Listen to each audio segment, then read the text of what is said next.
You guys will not believe what I just found in the junkyard, tucked away in the very corner. Now, I came over here looking for parts for my race car BMW, and I'm in the back section now, and I stumbled upon the most beautiful blue car I've seen ever since I've been here. We have a 1974 MG Midget. Now, these are as beautiful as it comes. It really is. Now, I really want to find out why this car is here, because off of first glimpse, I really do not think that this car deserves to be here at all. Now, just coming up upon the front, obviously we can tell it's beautiful. And normally, this part, or at least anything behind it, would be somewhat rusty. But just off first glimpse, this thing is almost untouched, almost like it's been sitting in a garage. It's beautiful, actually. I mean, it's got all the wheels on it. You don't really see these wheels at all anywhere. You're probably not going to find them that much on eBay either, because these are a real OG. They don't make stuff like that anymore. This right here is a beautiful car, and I want to start cracking down on why I think it's a beautiful car personally. Now, if we get started just looking at the car even, you notice the beautiful body lines. I mean, they don't make stuff like this anymore. I mean, you see the fuel tank right here in the back, easy access to your trunk. Trunk is beautiful. You got enough space for maybe a suitcase and a Razor scooter, depending on what size it is. Maybe if you don't want to put a suitcase, you could put like some golf clubs. You definitely fit those in here. It's got the spare tire even. Another crazy feature right there. One of the best things I love about this car, it's a very little feature, but everything is completely manual. There's no buttons that do electrical stuff. There's no hydraulics, none of that. This right here is the trunk close strut. You got to push that little latch in, and then it goes back down. So you have to lose the fear of it slamming on your head, like this one. This car is a 4-cylinder, so not a lot of people are fond of 4-cylinders, but guess what? The car is ancient, so who really cares?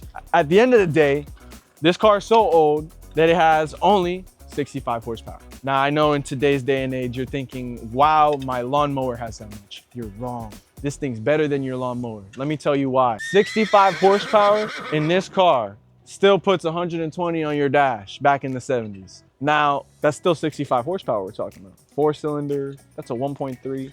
Really weird, honestly, when you think about it.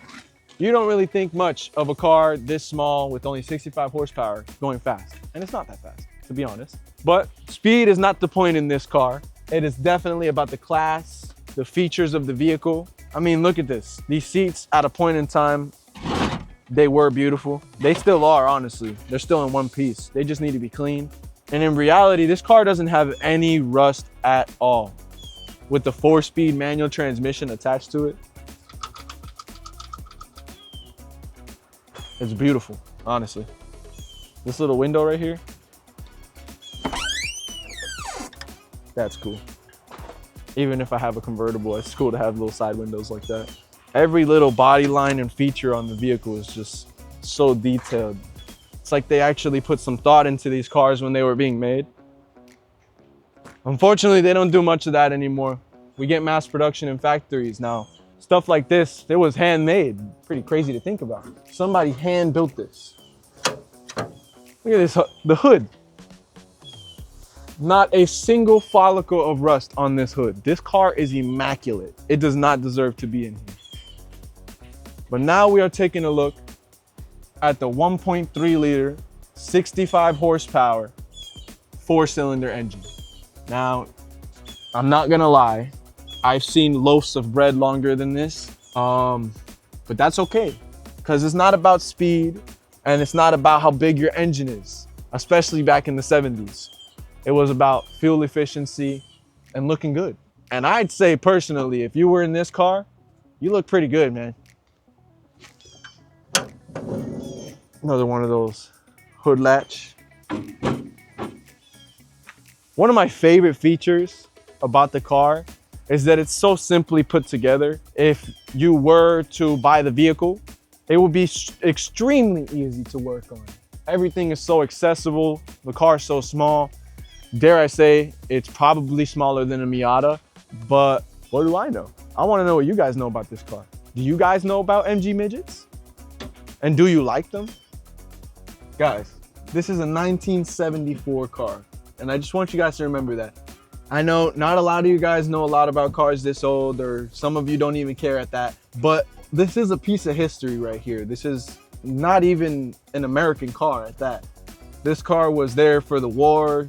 It's there for pretty much everything. I mean, I wouldn't say it was there for World War II. Obviously, it wasn't there for that. It's not that old, but it's been here long enough for it to have made a name for itself. It is an English car. MG was a pretty big company back in the day. That's why they made cars like this, and I'm just here now, sitting in it.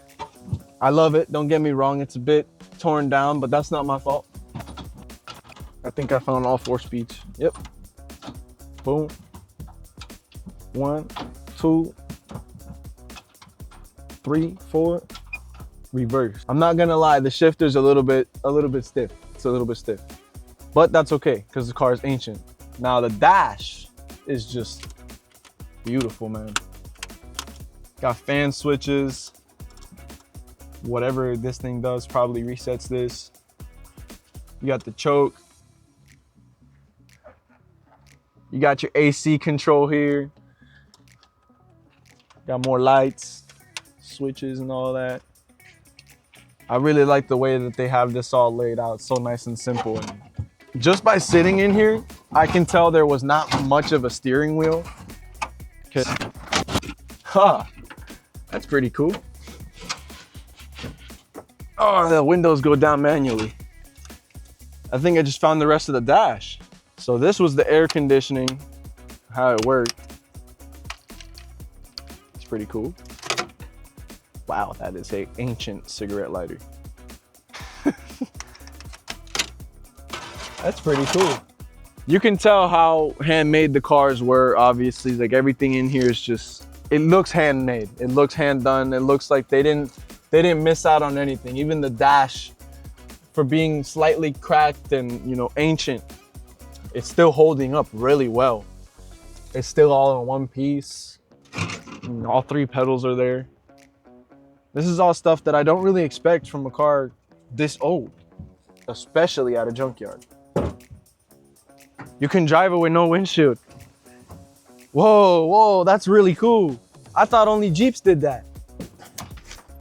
No way. Dude, this thing has 3 wipers? What the hell? That's cool. Guys, now I didn't know. I was just playing with it, kind of just stood here. And now I have figured out that this car, not only is it not from America, but it does really cool things. I'm holding the entire front windshield, and I didn't have to really hack at anything. It was so simple, and it's even simple to put back in too. That's crazy. They make it that easy. Now, I want to know everything that you guys think about this car right here. Do you guys think that it was salvageable? Do you guys think that in the current condition that this car sits, it could have been saved? Maybe it could have been somebody's project. Maybe it could have been somebody's daily. Who knows? But I want to know what you guys think. Leave all the comments down below. We want to see them all. I want to see everything. And I want to know if you guys are gonna that like button. I see you watching.